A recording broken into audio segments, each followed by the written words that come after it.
the Spirit Sessions podcast. I'm your guide, Katie Silcox, bringing you your weekly self-love soundbite. Join us, where I'll help you find your true spiritual home, where every single aspect of you is holy ground, holy ground, holy ground, holy ground.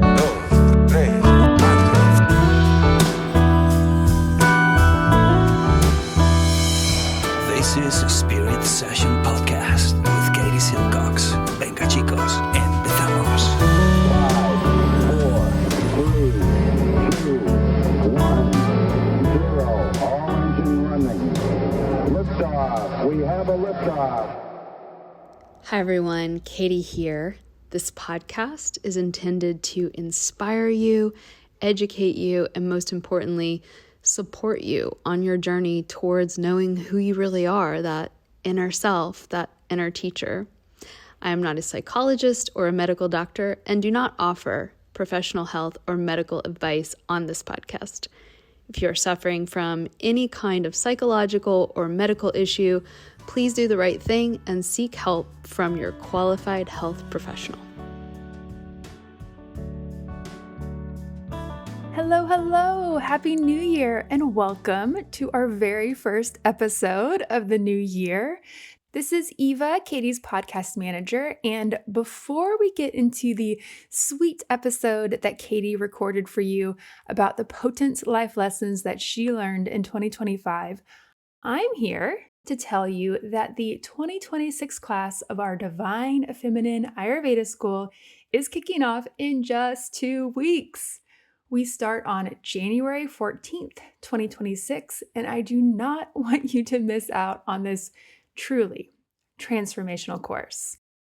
I completed the course and became a certified Ayurvedic wellness coach back in 2020, and I've been running my dream business as an Ayurvedic coach ever since. Prior to that, I was a burnt-out corporate architect who was completely exhausted and honestly just very lost in life. I enrolled in the Shakti school purely for personal reasons because A, I really craved a community of like-minded souls, and B, I wanted to heal the health issues that I developed from years of intense stress. The embodied Ayurvedic teachings that I experienced while in the Shakti school were so transformational to my health that I was like, this stuff is way too good not to share. So about halfway through the program, I pivoted my entire career path and decided to become an Ayurvedic coach. Whether you are feeling called to learn more about Ayurveda and Tantra for personal reasons, or if your goal is to help others by becoming a coach, you are welcome here, just as you are. Again, the course starts in just 14 days, so now is the time to enroll. When you've enrolled, you'll have instant access to your online classroom and a special welcome video from Katie so that you can get oriented to the course and feel grounded and ready to learn when we kick things off on the 14th. If you have any questions about the course, we'd love to chat with you. You can book a free call with me or one of our other awesome graduates. You can find the links to book your call as well as links to enroll and learn more about Ayurveda School in the show notes. Now, without further ado, here's Katie. Hey, happy New Year, baby. What is up, y'all? It's your Ayurveda Gal Friday here, Katie Silcox. I'm sitting here with Ojas. Naughty. Listen, she is looking at me like, you know what, Mom? I'm going to bark my ass off during your podcast. So, hey, she's here, y'all. If you hear some barking, it's Ojas. As 2025 has come to a close, I want to let you know that there is light, there is hope, there is newness. It is the year of the horse. We talked about it in the last podcast. If you didn't hear my sweet little podcast on Christmas, please go listen to it. And it's not like, oh, it's so good because I did it and I'm great. I mean, yeah, I am great, but like go listen to it because it's so sweet. And there's this beautiful meditation at the end. Anyways, the year of 2025 for me was bonkers and beautiful. And I fell in love, and I also fell out of love, and I fell in love again. And I fell in love with this new person in my life called my own heart. And then I fell out of love. And all of that happened, by the way, in one day and every day. And I also did meet someone great, and a lot of beautiful, beautiful experiences happened for me in 2025, including the experience of unbelievable love and support and resources known and unseen and unknown just come to me. And also, as you all know, my house burned down and, everything I owned, basically. I should stop saying my house burned down. It didn't burn down, but y'all know what I'm saying. Anyway, 2025 was like a really hard, challenging year. And I think for a lot of us, the year of the snake.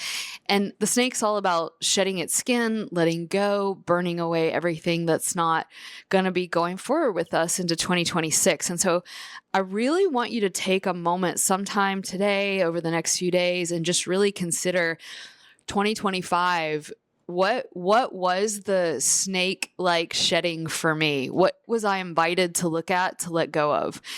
And I know we have all heard that kind of thing a million bajillion times. It's like the astrology joke is like, hey, the astrology is going to present challenges that you must open to and overcome, But really doing it is a different thing. And so I just really encourage you to take a moment sometime today, if you can, sometime soon, and really think about, what am I shedding? What was I asked to shed in 2025? So you can really see what you want to bring into 2026 and what maybe not so much, right? 2026 is the year of the horse. Let's effing go energy. Last time in my podcast, I sat on the horse. I'm on it. I want you to visualize yourself on the horse. You're on it. You're squeezing it. It's so powerful. Can you feel its muscles, its capacity to run? Go and get shit done. Okay. But 2025 did not come to play. So we've got to revisit it. And I want to tell you what this wild year taught me, what the snake shedding skin taught me, and I invite you to do the same for your own life. For me, I think there's this false idea, and I always really, really try to kind of lay it out and bring it to light, but there's this false idea that, like, if you are on the spiritual path, then you have your life together all the time. And why I love the Shakti School is that you can be launching a school and really, really having a heart for the divine and still sometimes just really be like, wow, this is a lot, right? Rebuilding a burned down house, navigating relationships, family, aging parents, tending to illnesses, children, pets, jobs. And yet what I learned in that is that life still comes up and knocks on the door and says, what are you going to make for dinner? And I know that is like a crazy thing that I learned, but I really did learn it. And it's like, do what you can do today to nourish yourself. No matter what's going on in your life, divorce, illness, heartbreak, loss, grief, all of those things, we still have to cut vegetables, fry up a little oil and spices, and nourish our bodies. What's for dinner? And it's honestly been in the moments where life felt the hardest, where I leaned the most into going to the gym and doing my yoga and doing my meditation and just like chopping freaking vegetables and making kitchery and, eating right. And I know that seems like a weird one, but I really thought that was important to share. Like, because when life gets really hard, the self-care goes out the window. And that's also okay. There were days, oh my God, during the fire where I was like, eating granola bars on the front porch, right? So number one. Number two, this wound is the way is more than just an annoying, at this point, internet meme. It's a life path. And it's a life path that I am 1000% committed to. The parts of me that I don't like are the way. Opening to it, not wallowing in it, not identifying with it, not making a story about it, but opening to the places I feel so cracked open, broken. That's where the sacred slips back in. That's where it actually can be revealed. That's where everything gets a lot more soft, like ghee. Number three, the archetypes show up not when we necessarily ask them, but when they are absolutely needed. And when my house stuff happened, I really felt this other thing show up, and it was strength. And it was like Durga energy. It was like invincible love, right? Like, you've got to do this. You've got to do this.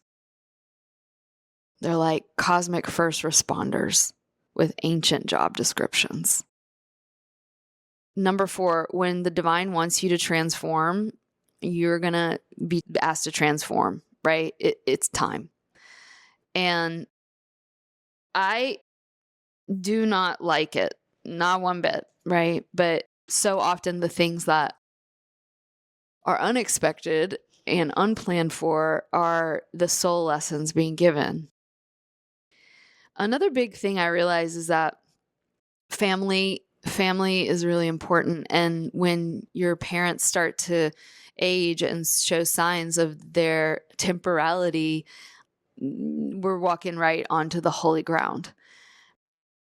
I won't go too deeply into all of it personally, but just looking at my parents this year and seeing the way their bodies are changing and their minds are changing has really been a place of a lot of sweetness and loving them, right, for who they are, exactly as they are, with what they give, and feeling really grateful for them.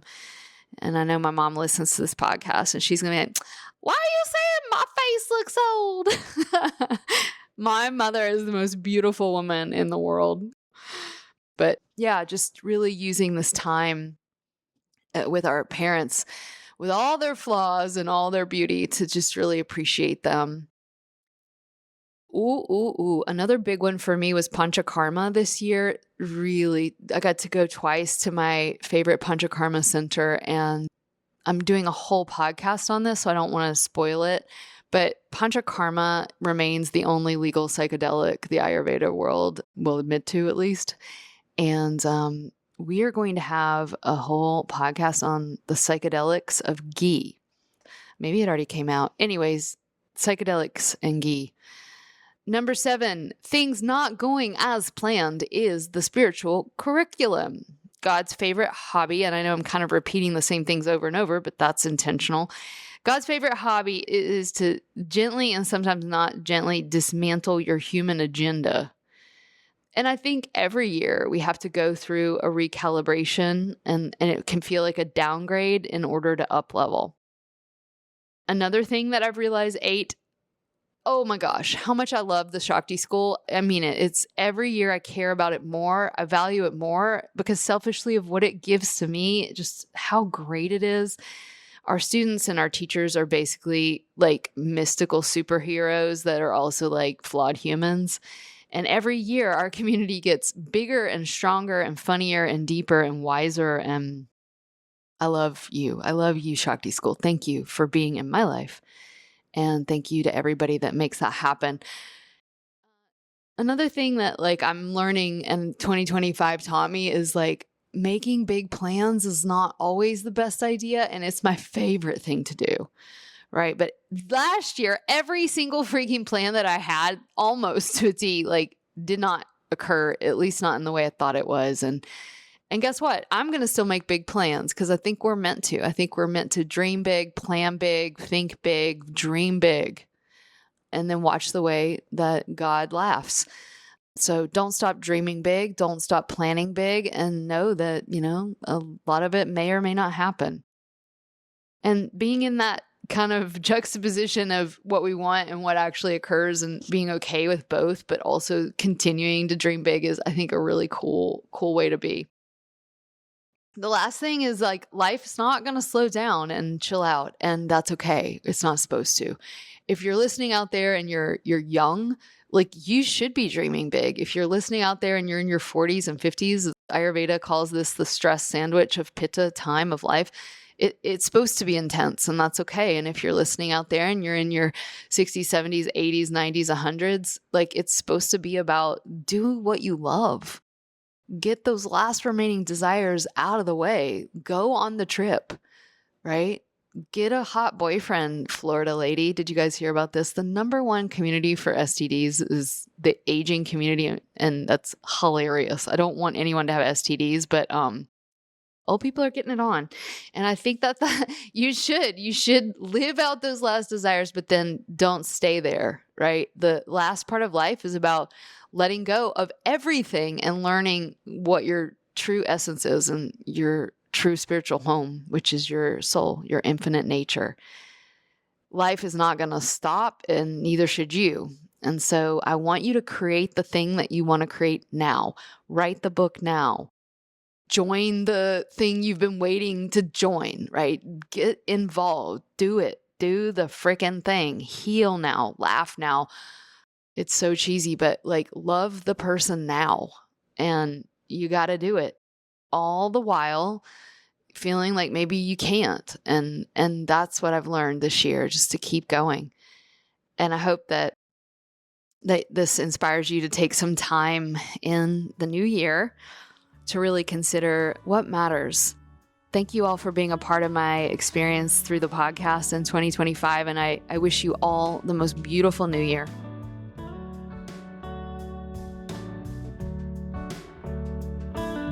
A big special thanks to Kevin Carlisle of Goodbye Gemini, who wrote this beautiful podcast music, and to DJ Juan Pablo Jimenez in southern Spain for mixing it and making it magic.